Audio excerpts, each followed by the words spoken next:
ঝাড়গ্রামের গভীর অরণ্যে সুবর্ণরেখা নদীর কৌপিন চরণে অবস্থিত এক পবিত্র স্থান রামেশ্বর মন্দির। এই মন্দিরটি ১৬০০ শতকে নয়গ্রামের রাজা চন্দ্রকেতু দ্বারা স্থাপন করা হয়েছিল বলে ধরা হয়।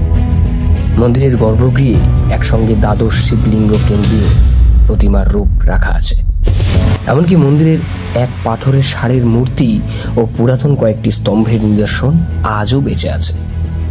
প্রবেশদ্বারের মন্দিরের সৌন্দর্য চোখে পড়ে। কারুকার্যের খোদিত শিলাপাথর, ঘন সবুজ প্রকৃতি ও শান্তি বয়ে আনে এই সৌন্দর্য।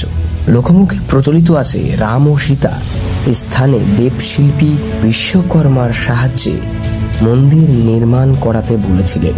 এই মন্দিরের মাধ্যমে ভক্তরা অনুভব করেন ইতিহাস ও ভক্তির মিলন।